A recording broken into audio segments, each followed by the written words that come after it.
The floor kip is a cool skill to show off to all your friends on Instagram. And there are tons of tutorials on YouTube with the progressions on how to get it. But where they miss out is in helping you to be able to safely start working on this move so that you have the confidence to actually start practicing it. Today I'm going to show you the 3 key points to safely train the floor kip: the plow, the bridge, and the bail. All right, let's get into it. You probably won't nail this on day 1, and you know what? That's perfectly fine. Practice at the level you're at right now and keep going with it. Well, first off, you need to be able to safely get into the plow position. The plow position doesn't need to be intimidating, and I'm going to break this down into 2 parts: the roll and then the hip focus. So first off is simply to roll back, making sure that your chin is tucked, and then to roll forward. Really, this is it. So get this roll down first by making sure that you're keeping your back rounded.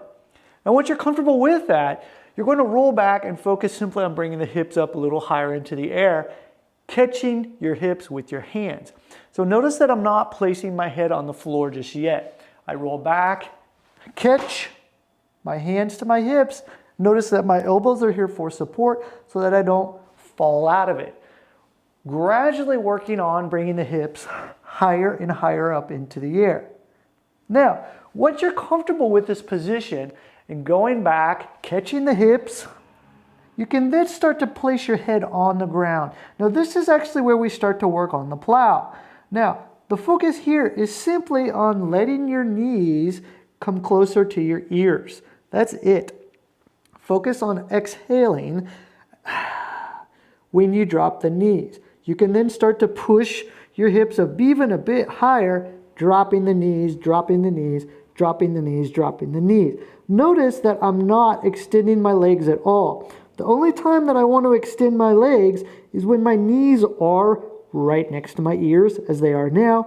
Then the feet can slowly start working towards the ground. For the floor kip, though, you don't necessarily need to have your feet on the ground. And by the way, I do know the irony of teaching you the floor kip with a sign that says skip the kip. Next up is safely getting into the bridge position. Start off with the shoulder bridge, where you have your head on the ground, pulling your hips up, and you simply get used to placing the hands on the floor next to your ears. From that shoulder bridge position, now you're going to focus on pushing into the ground. Don't worry if you can't get too far off of the ground. You're just trying to push yourself up into the air just a little bit. This is going to help to strengthen the arms. Now we're going to put this all into motion, where you're going to roll back, hips in the air, hands go to the floor, but you bring your feet to the floor, shoulder bridge, and push slightly with your hands. Once again, rolling back, hip up, hands, feet to the floor, hip up, push. Next, we can start making the movement a bit more dynamic by popping our hips up into the air and placing our feet on the ground. Starting to look like the floor kip now, right?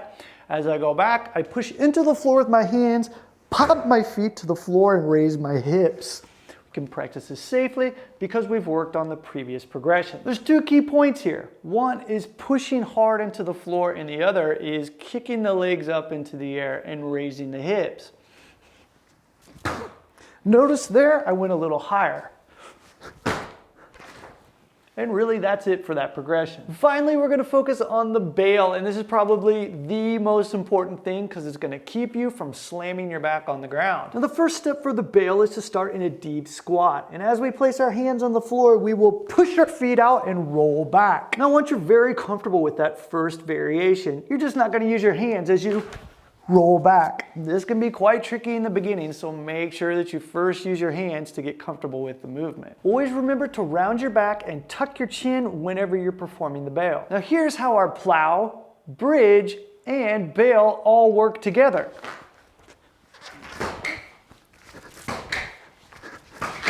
Now you'll notice that I can safely perform this now because I've worked on my bail, I've worked on that shoulder bridge and my plow so that I'm very comfortable. And with mastery of those 3 things, the plow, the bridge, and the bail, it would allow you to start working towards getting the full floor kip.